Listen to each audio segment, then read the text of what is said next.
an open platform to share what's on your mind. That is Moral's Podcast. Good day, my friends. How you folks doing today? I'm your host, Moral Truth, and welcome to episode 15 of Moral's Podcast. Last time we talked about being in the shoes of a YouTube viewer, but today we're going to go back to some philosophy topics. We're going to talk about a few things about existence and about gaining knowledge and all that sorts. But before we get into that, let's actually introduce our guest. For today, we have Jeromy Dickey. Woo, yeah. How are we doing today, man?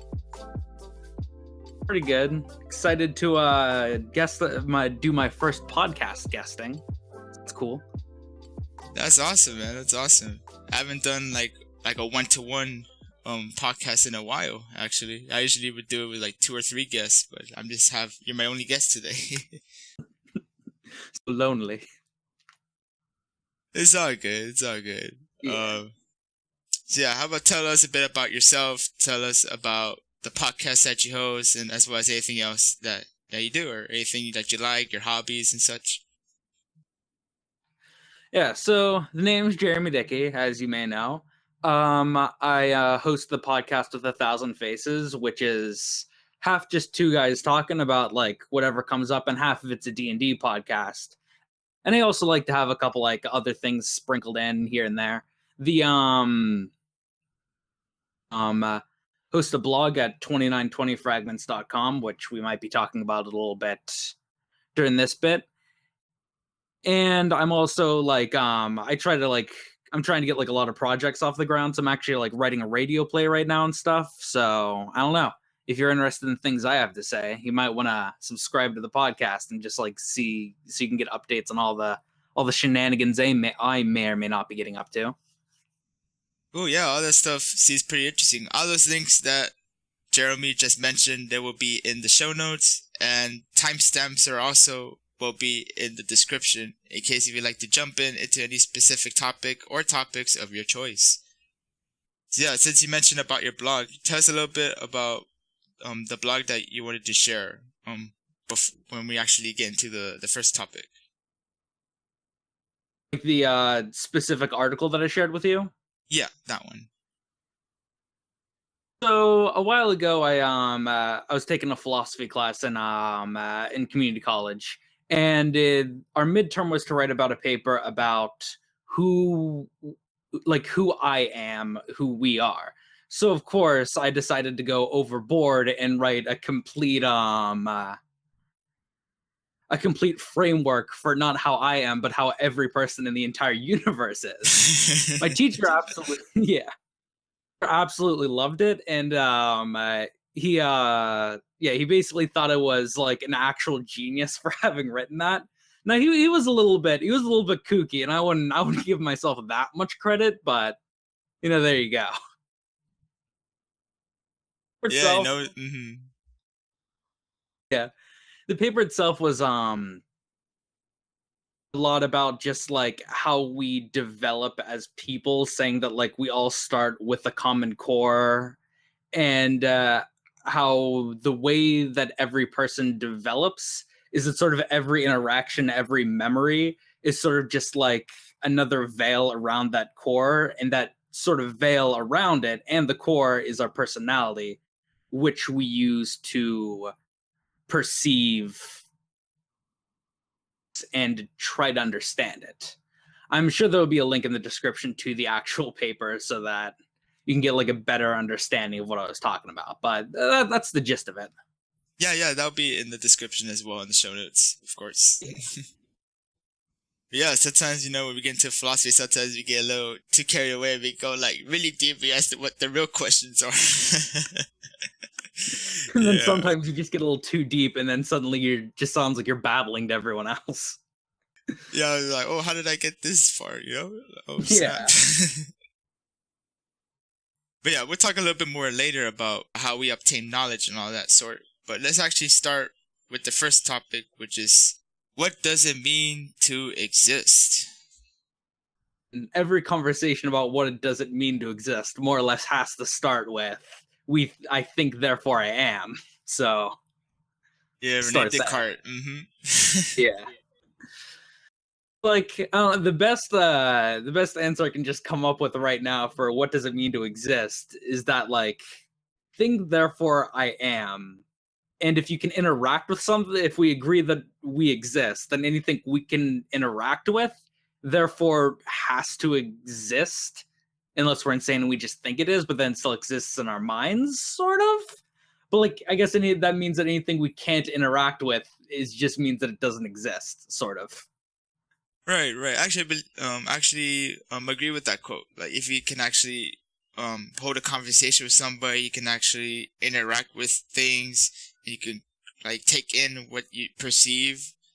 Yeah, I believe that could be part of how you define your own existence, as well as the The existence of others, and to some extent. Yeah, but of course, the weird thing about that is that it's sort of like you have to interact with it in order to prove that it exists in a way using that postulate, which is a little weird because like I can't interact really with the overall economy of Uruguay, but like I'm pretty sure it exists. Yeah, I was actually watching a film in my Spanish class. It was basically about a little boy, and he was like sick, and he actually wanders off into a cave, and he actually has like imaginary friends, and he believes that those friends exist. What do you think about people that have imaginary friends? In a Like sense, those as long if they even if they only exist in the imagination, in a way they still kind of exist. Granted, not to anybody else, but the idea of the imaginary friends, like if the kid's interacting with them, then they're sort of changing how he views things, and they can still, even though imaginary, have an interesting effect on the world. So I'm coming down officially today saying that imaginary friends are real. I mean, yeah, I mean, there's nothing wrong with having imaginary friends. Like, as long as you can perceive something that you think exists, then yeah, it exists. Sure. Yeah. Oh yeah. By the way, the name of the movie was The Orphanage. I think. Yeah, that's the name of it. And it was interesting that the mom wasn't able to see them until when she actually like killed herself. She was actually able to see her son's friends, their imaginary friends. He was actually able to see them. So is this like what was this like a documentary or is this a It was like an actual movie. It was directed by Guillermo del Toro. Oh, neat. I might actually want to look that up. Sounds like a fun story. Well, I don't know about fun, but it sounds like a story. Right, yeah, it's a interesting story. Yeah. Yeah. So what else can we say that can define somebody's existence, like, rather than just actually perceiving something and believing that it's real? Well, defining somebody's existence and defining existence are different things. Would you which one would you like me to talk about?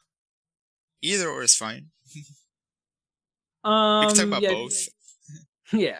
So yeah, I've basically talked about like defining existence itself, but like it's also kind of difficult to like define existence, like to boil something down to the basic parts of what it could be. Like, do you take the Platonic value of what a thing is, which is basically like in a perfect world what it would be, or whether or not you take like the actual effects of a thing?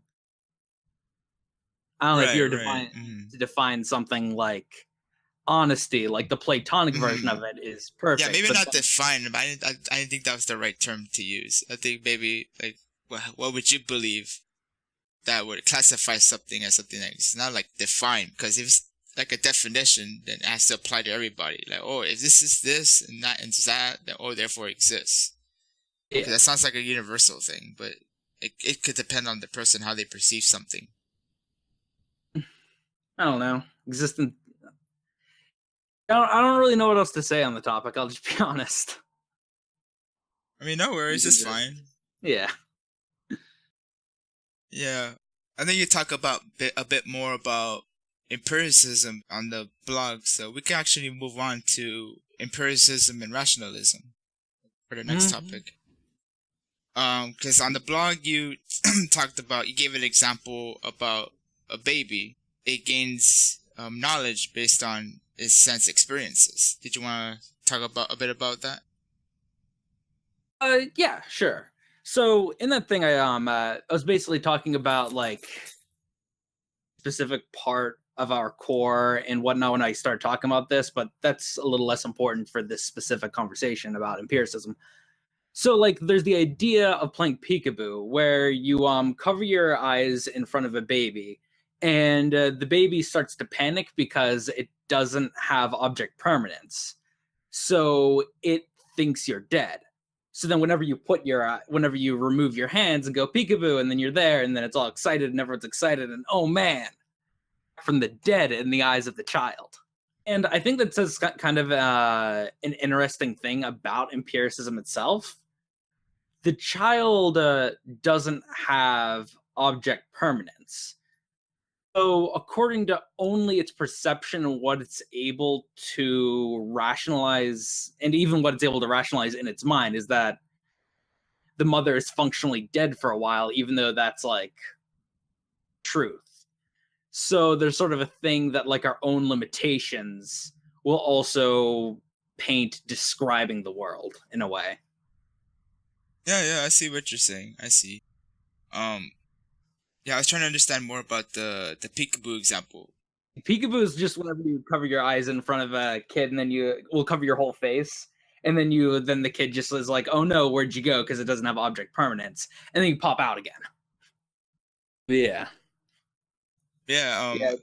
Another thought about empiricism and rationalism is just that like one thing that's is that like rationalism is sort of interesting because like I've met like a couple people who like sort of like take logical steps to like describe things, but then like they make one like slight miscalculation in their rationalism, and then like everything else from then on just gets kind of like weird and screwed up. So like I feel like one of the big things with rationalism is that you need to either like with a lot of people or you need to be able to have like a physical also thing, you know what I mean? Too. yeah, So, yeah, because the rationalism is like based on reason and like stuff with facts and truth and I mean universal truths and such.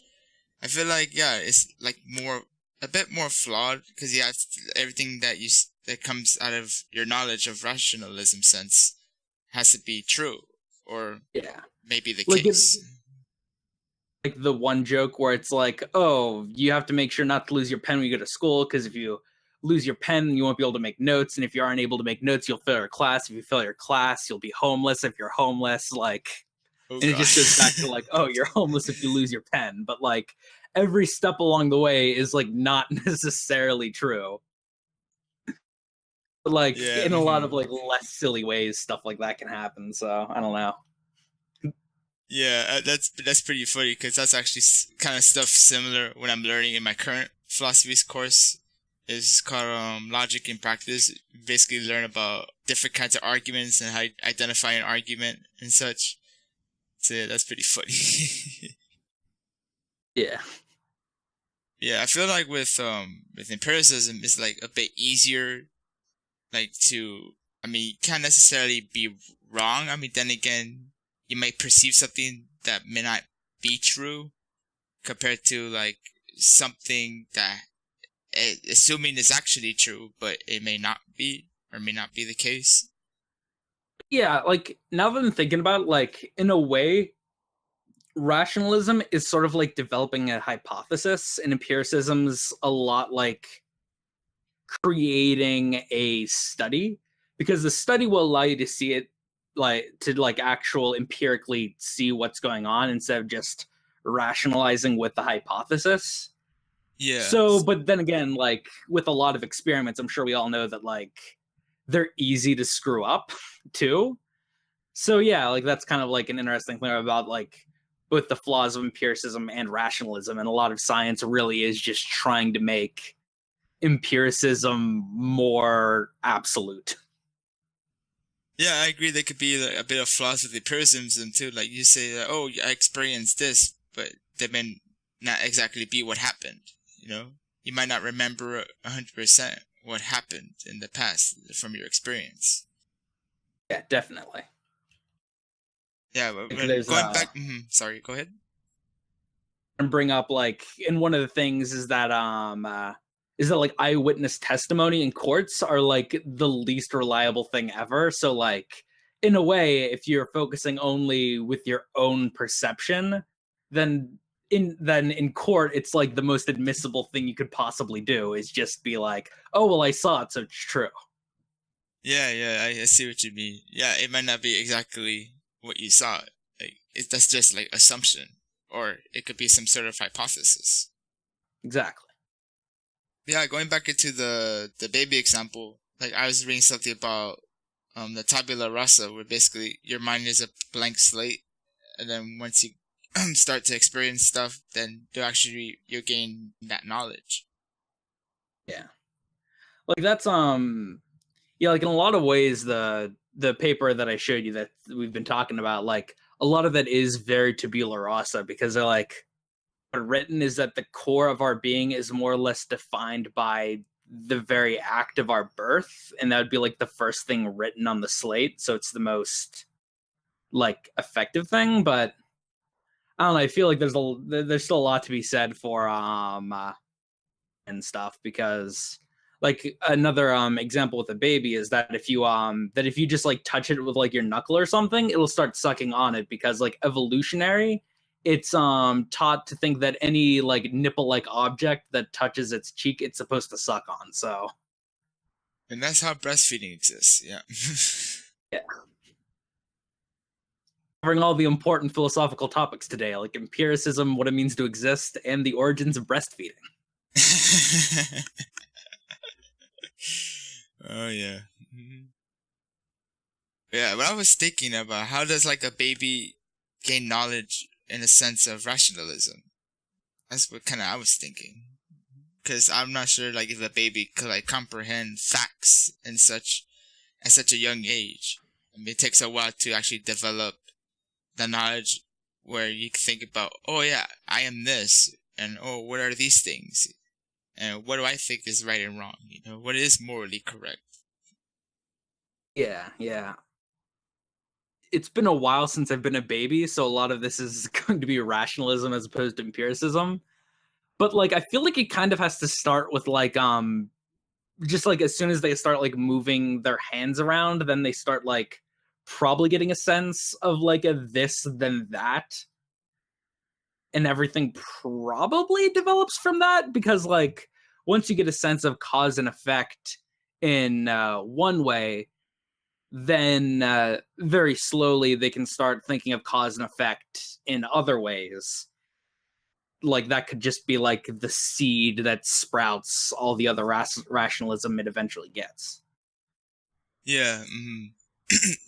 Yeah, I liked how you used that analogy with the seed, because like once it grows, so does your knowledge. Yeah. It's like one idea always has to build off of another one, so Yeah, it's like a chain of an idea. It's like an idealception. Yeah, once like we grow up, and then once we like start hearing perspectives of other people, we start to realize that, oh, not everybody has the same perspective that I do. So how does that yeah. play a part in this? I think that sort of like is probably like the first clue in that like rationalism isn't really always the 100% way to go, because like once people have different perceptions, then one person's truth is different than another person's truth, and usually both those things can't really be true, or it's just subjective and there was no truth to begin with. Right. All, and of course everyone reaches different perspectives by having different experience, which is a very tabula rasa kind of thing where it's just like, oh, as they go through different scenarios they develop help differently. Yeah, everybody goes through their different experiences, and then they have their own perception of what the truth is. And that's why sometimes, the truth could be subjective for the most part, or sometimes a truth may be objective, you may not even know for a fact if it's objective. Yeah. But yeah, how long does it take for a while to actually figure out who we are in the sense of empiricism and in the sense of rationalism? Figuring out who you are, like, I feel like it depends on how you look at it, because like from a very, very basic perspective of who you are, it's basically like the kid has to realize that it can move its hands around and realize that it can't just move other things independently and think, oh, this is me. And then it looks into a mirror and then realizes, well, that's me. But like on a deeper level, I feel like there are like people in their 40s who still don't really know who they are. That just has to do with the fact that like people are constantly changing. So from a deeper emotional perspective, it's really hard to know what you are just because of how you're constantly changing. And that's not even like bring up like the fact that you're different around different people. And one of the things about humans is that we have like oftentimes completely conflicting ideas which exist with the same amount of power at the same time. Yeah, and I was kind of thinking about like, oh, like if you're in college, you try to decide what major you want to do or like what kind of career you want to do for like the rest of your life or until you retire. And sometimes people would like change majors because they're not sure exactly what they want to do. That's like one example I can think of. Yeah, that's like a perfect example. And I think it's like only like, oh, I forget what the number. I think I knew it at one point, but it's like only like 20% of people actually just keep their major all the way through. I know Like I just didn't. a ridiculously small number. Yeah, I didn't. I didn't keep my major. I changed. Yeah. Yeah, I originally started out doing computer science and then I actually switched to philosophy. Yeah, I started off just because I didn't really know what I was going to do. I started going just for like a general education thing. And they started going to medicine, but then like I kind of ran out of money to keep going to school. So right now I'm trying to do in lieu of any actual education, just trying to like do podcasts and make radio plays and just sort of try to make things for a living. So that's at least 3 changes right there. Yeah, we go through changes, constantly, It's not like, oh, something stays constant for a long time. Like, things are bound to change eventually. You know, they say that the only constant is change. Oh, you got me there. Oh, wow. Alright, and I know earlier we talked about existence. Let's actually talk about that in terms of video games. I think that's about time. Yeah. I'm really into those. Speaking of video games, I just want to plug this game because I've been playing it like nonstop for like 3 days. Sure, Have go you ahead. heard of A Hat in Time? Oh yeah, I've heard about it. Yeah. So good, man. I love that game. Yeah, I looked into it. It looked pretty good. I don't have it, but I've seen like some stuff on it. It looks pretty good. I like Cuphead as well. I never really got around to playing Cuphead yet because like it's one of those classic old style shooters, and if there's one thing I know about classic style games, it's that I cannot play them for the life of me. Like I'm just so bad at them, and I keep hearing how bad Cuphead's gonna be, so I fear that like if I buy it, it'd be like, well, I do like playing the first level over and over again. Half of the first level. Yeah, I heard it could be difficult. Some of the levels and such. Is one of the big things with that. Oh yeah, because like some video games don't have to be easy. Like we do need a challenge. That's why life is challenging. It's not easy. Because like one thing that I believe in terms of entertainment, because for most of my life I sort of like had in the back of my mind that I might want to be a writer. So like I focused on a lot of things about like what makes a story interesting, and I feel like that also transfers to video games. And like I feel like a lot of it just comes from like the need to feel engaged, which is why a sad story is just as effective as a funny one. So, and I feel like the difficulty is a good way to get engagement across, because like if something's hard and you're not engaged, you're not going to be able to finish it. Like it forces the issue. Yeah. I feel like in my opinion, like if a game is like too easy, then eventually like like you finish the game early and then it gets like boring. I don't know. It depends on the game. Like if it's something like a story-based game, I mean, it's not like easy or hard. It's like somewhere in the middle because sometimes, like for example, if you play like I don't know, like Life is Strange or something, you have to make specific like certain decisions, and then it actually affects the course of the game. Yeah, I haven't really played that one. The I have. one like probably one of my favorite games ever, Fallout New Vegas, which I imagine most people probably played that one. I Like haven't. it does kind of have like an interesting difficulty thing where it's like because you can literally choose Boone as a follower who can just one shot everything. Like difficulty is practically like it can exist, but you can easily play it without even turning on easy, where difficulty is practically non-existent. But like that sort of doesn't affect the game that much because it's sort of just not what the game's about. Because it's more about exploration and exploring the world and the stories within it. Yeah, I feel like games of different genres, they have like a different purpose of existing. So I mean, we could talk about each genre, and then we could talk about in general, like why we think, in our opinions, why video games exist. So that way we're actually getting back on topic instead of me just being like, everyone buy a Hat in Time right now. Yeah, that'd be a good idea. Yeah, so the Yeah, when like it started out with like retro games, but it's like different genres of retro games. Yeah. Of course, from the very beginning, all video games exist to we can pay corporations who make them, and it's just like to get people rich if you want to take it from a nihilistic perspective.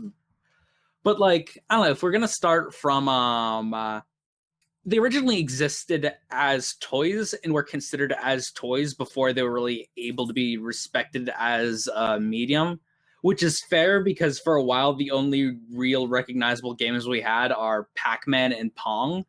And I think we can all agree that those are, more toys than really art. Only Yeah. are artistic parts to them. So like and they sort of like it's interesting how like the reason for them existing has evolved drastically since then, because they started off as toys and then they became a little bit more art and still toys, and then we get to the point now where if you play certain games there's almost no debating that they are art. Like there's I forget the name of it, but like there's one shooter which is like supposed to look like a modern military shooter, but like it starts getting like really screwed up and it practically walks you through the steps of PTSD. And if you can design something which not only looks beautiful, so that's art right there, has good sound direction, which is an art in itself, and also has a true meaning behind it, then like there's no real arguing that that was intended as an art piece. Of course, there's still a lot of games like that, and there's still a lot of games which are still kind of toys. Like I'd say that like Destiny and like the Call of Duty games, even though I'll be honest, I haven't really played them like at all. But from what I've seen and what I hear, like it seems like they're mostly just like something to have fun with to pass the day away. And I would say A Hat in Time is a lot like that too. Oh, yeah. It's just all about just having fun and having a good time. But of course, if that's the point of the medium and the point of what you're trying to get across, then in a sense, isn't that a form of art as well? What are your thoughts? Yeah, I agree with some stuff like whether it could be graphics or like how the story goes or like the character design or anything of that sort. They could be a sense of art or even the music as well. And yeah, there's different perspectives of video games because I know like there could be the perspective that, oh, like I do this because it's fun, something I like to do with friends.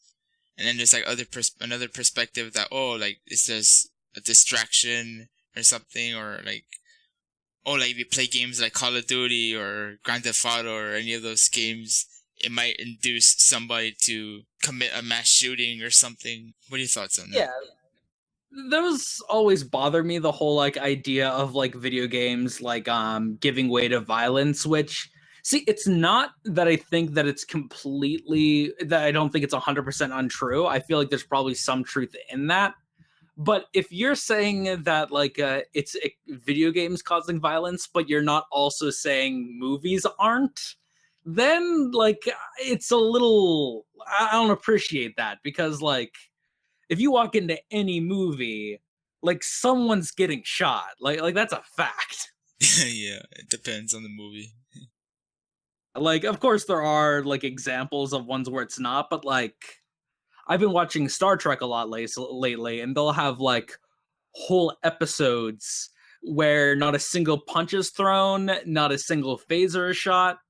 And like one of the things that I was thinking about while watching that was thinking about like my own radio play and stuff that I was making there, because it's also very like action intensity light, just because of the medium is mostly gives way to conversation and not very well to action. And like I realized while watching it is that that's like one of the first examples of just like movie like that has stakes, but like and is still like adventure and still has sort of a sense of action, but doesn't have any violence whatsoever. Yeah, 'cause if somebody claims that, Violence oh, is in a that, rom-com. right. Yeah, if someone claims that, oh, video games cause violence, like, can that person say the same thing for movies or TV shows or even podcasts, maybe? Super violent podcast. Gotta watch out. No, because one Trend example, I was thinking ruining like, your kids. yeah, like one of those like true crime podcasts. I heard those could be like pretty scary. That's actually a good point, because like a lot of them would do go into like some of the really gritty details about how they get stuff done. So like, all right, I can see those being good inspiration. Yeah, because I was having a conversation with somebody on Twitter. He's like, oh, they were watching like some true crime podcast. I'm like, oh, really? I haven't looked into those. Like, what do you recommend? I'm like, oh, okay. And then they recommend me some I could look into. And so I don't know. I might or might not, but I don't know. I was a little curious. I don't really listen to that many. I actually don't really listen to too many podcasts. I have like, just because I've always been meaning to on my podcast app, I'm like subscribed to like 50 podcasts, but listen to 50, like dang. I listen to like 5 of them. I think I'm subscribed to like under like 10 podcasts, I believe, and I've listened to I use a couple of them, but I'll get there. See, that just sounds like you're being way more realistic than me about how many podcasts you're actually going to listen to at any given moment. Oh Like, yeah, part of it is because, like, oh, I got to get into I'm a podcaster now. I got to get into the podcasting world. I'm just like, subscribing's enough. And then I take a nap for a while. oh yeah. There's only so much that we can do in terms of listening to a podcast or watching a movie or playing a video game. Always going to be limits to how much of the medium you can explore. And also there's the we all just like to keep ourselves varied. We also have to listen to all the different kinds of mediums. So, just a lot of stuff. Being culturally active is crazy. Indeed, indeed. Yeah, there's like different genres. Like there's like FPS, story based, and then there's like I'm just thinking about like the a lot of genres. Yeah. I feel like a lot of stories, I mean, a lot of FPS games really do fall into more into like the just like playing it for fun than like. Huh. So, because like one of the things that I'm thinking of right now is the idea of art and what art is, and if like the video game could be it or whatnot. Because like on one hand, I want to say that the FPS feels like it's more just like a toy to have fun with than it is like artistic, because it doesn't have, a lot of them don't really have like greater meanings until like you get into the ones that bleed into storytelling as well. But here's a question I have for you. Do you think that if something is created specifically to be fun, to invoke emotion, and does that not make it art in itself? So you're asking me if something is considered as an art, can be perceived as an art? I don't know. I'm trying to understand the question you're asking me. Yeah, I probably worded it weird. So like a lot of people define art as like tries to like invoke something, like in some paintings, like a sense of dread or a sense of like what war is like. But let's just say that something is created, such as a video game, which is designed only to have fun with. Doesn't that make it an art because it's sort of working to try to invoke the sense of fun and entertainment? I would say so. Yeah, of course. Like any part of a video game can actually be in a sense of art. Yeah. So yeah, like with a lot of like FPS games, I feel like they exist mostly for fun. Of course, there are ones like and the other game that I mentioned, which I'm just completely blanking out on the name of, which have like a lot more meaning behind them. Well, at least Mass Effect tried to, and then there was the third one. Haha, there's a joke for you nerds.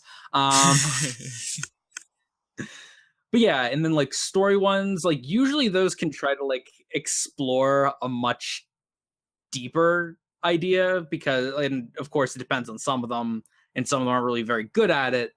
But at the same time, it's like, yeah, they're if you when you focus on story, now you have just as much leeway to make a meaning as any other medium like book or song or something.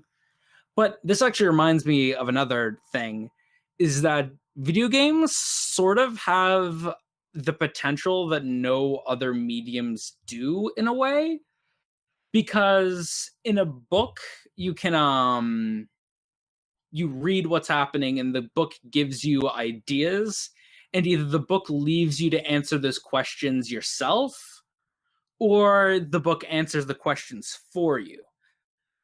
But it's only in a video game that the medium itself can force you to answer a question. And if you don't answer the question, then it will not let you move on and experience the rest of the medium. Yeah, you're like right. an example of this is like there's a part in the Mass Effect series where you have the choice to either just really simpling it down to either genocide a race of robots or to brainwash a bunch of robots.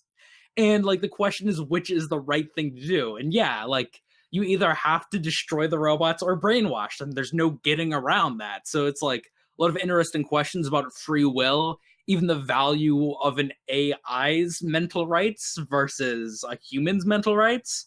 And there's like a lot of interesting stuff that goes through there. And while you can certainly make a very good book about that, you can't force the reader to make a decision on that. You can't force them to make the call. There, like, I think that in a sense, video games can be more impactful as an art form than any previous ones, even if a lot of times that winds up not being the case. And I feel like it's also just a lot more difficult to do. Yeah, in a sense. I think about that. Yeah, right. Yeah, I like how you use the connection, like with a book. Like you read a book, a question might come inside your head, and then if you don't understand like the question or you can't answer it, then you can't really understand the rest of the story or the rest of the game. And yeah. I was also thinking of other genres like this, like also like platformers, and then I was actually thinking about something like like the Wii Fit or something, or the Xbox Connect or something like that. All right, don't even talk to me about the Kinect. Let's start with that. There's like the Wii Fit and stuff, and like I think that really just goes to show like the versatility of like video games as a medium, where like they also, just because they force interaction, like there's a lot of things video games can make us do. Like answer questions, or like if you want to play Wii Fit, you gotta actually get up off your ass, or just play the running game and just like jack off the Wiimote for a while. Oh no. But yeah, and in like Pokemon Go is another good example of like a game which was like you really can't play it without actually getting out of the house and walking around. I mean, you could play it theoretically like in a car, but in order to do that safely, you also need to have like a second person. So like it's still encouraging you to get out of the house and like interact with people. So yeah, like that's a very interesting part of games and why they exist, is that it's like you to be part of what it's doing. Yeah, I like how you mentioned mobile games because sometimes people will be out there with their phones and they don't really pay attention to the surroundings. Like the Pokemon Go, that was a pretty good example as well. Like if you're driving or if you're like trying to cross the street and you're like, oh, there's a Pokemon, right in the middle of the street or right on the other side, and you don't see the car passing, or you're driving and then you don't see a pedestrian. That could be sort of a distraction to some extent. Yeah. One thing that I thought was really funny whenever the out, and then there were all those different, like, everybody like had like a different article about them, and like whenever like there were like people who like accidentally get run over, which is partially due to not paying attention, but like that might have happened regardless of whether or not they're playing Pokemon Go or another game. And there are like other people who like apparently stumbled on dead bodies. And like I read a lot of those articles as not the dangers of Pokemon Go, but the dangers of being outside. Because it's like, yeah, if you go outside, you're gonna get hit by a car and find a dead body. I mean, it's a possibility, but it's not objectively true.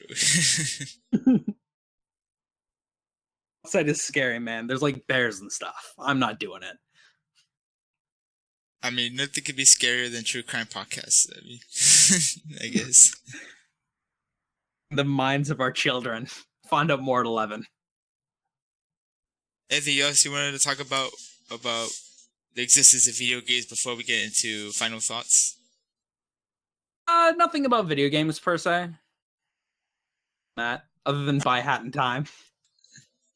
Yeah, you heard it here, folks. Buy Hat in Time. Yeah. Yeah, let's get into final thoughts. So, anything that we can take from what we discussed previously? No, let's think of an actual one. Offered like a lot of stuff, but like I'm not sure what the takeaway of any of them are supposed to be, honestly. I just sort of rambled for a while. In other words, there is no moral of the story. Moral of this, there's only one moral of this story, and that's the moral truth of Morals Podcast. You got me once again. And Jeromy 2, Moral 0. All right, so that's my final thought. I'm gonna leave that as it. All right, let's talk a little bit about my final thoughts on this. All right, sounds good. Sure. In terms of existence, I feel it varies. It's not like it could be in the sense of empiricism or in the sense of rationalism. It could be from either or. Like, we as a baby, born with a blank slate, or absorb what we perceive, absorb what we're learning in school, or anything of that sort. And yeah, our knowledge could be, it varies on those sense experiences or reasoning. And that's kind of like what we think of for video games as well. I mean, each video game may have a different purpose than any other video game. Like what you mentioned earlier, like if you're playing Call of Duty, it may be just for fun. Or if you're playing Life is Strange, there might be a moral of the story to that. Like you can't really change the past. You can only change what's in the present, and which can affect the future. Yeah. That's a much better takeaway than mine. I'll give you a point on that one. Finally, I get a point. 2 more 1. I still lost though. But I still love you. In the sense, we're all winners here. Exactly. And we're gonna actually start with something that I'm gonna start doing with the episodes. I'm gonna read responses to the question from the last podcast. So the last question from episode 14 was, as a YouTube viewer, what gets you to click away from a video and why? And I only got one response from that from Rick Cool, which was actually one of my guests from that episode, actually, which was lazy editing or just lazy content in general. Personally, I know that I cannot stand either desynced or just bad audio. It just makes me cry. Yeah, and then I mentioned to that response that, I mostly experienced that like in gaming videos, like in videos like where someone's playing, like doing a let's play or playing a video game, and then they don't edit it at all. It's just like the whole raw footage of it with all these long pauses and such, and that just gets me to click away from it. Like if there's nothing interesting going on, they may as well be cut from the video. Yeah, exactly. And speaking of that, let's actually go into the question for this episode. I'll let you go ahead and read that one, Jeromy. Fans, friends, and otherwise listeners, I have a question for you, and it is, how does one what? How does one gain knowledge? Alright, you heard it here, folks. The question for this episode is, how does one gain knowledge? So, to answer that question, you could leave a comment on the YouTube video if you're on YouTube. You could tweet it at Moros Podcast, or you could send me an email at Moros. Wait, hold up. Whoops, I almost forgot my email. Or you could send an email at moretruthbusiness@gmail.com, and I'll go ahead and read those responses on the next episode. And with that said, that concludes episode 15 of Moros Podcast. I would like to thank Jeromy for being a guest on this episode today. Thank you for inviting me here. It was a good time. I'm glad that you had a good time. We had some deep discussion going. I like that. That's what's interesting about philosophy. Alright, well, goodbye, everyone. I love you. And remember, I won! Even though we're all winners here. Yeah, we're all winners here. Oh yeah, sure. But yeah, if you folks enjoyed this episode, feel free to leave a like and subscribe if you're on YouTube. Feel free to also leave a review on iTunes. And yeah, if you have any suggestions, or if you'd like to be a guest on another podcast episode, again, I said the email earlier, but I'll say it again. Send an email to moraltruthbusiness@gmail.com, and you can also respond to the question of the day. You can also respond on Discord as well, and I have a link there in the description and the show notes as well. But until next time, take care, have a great day, and let the morals be with you. Bye.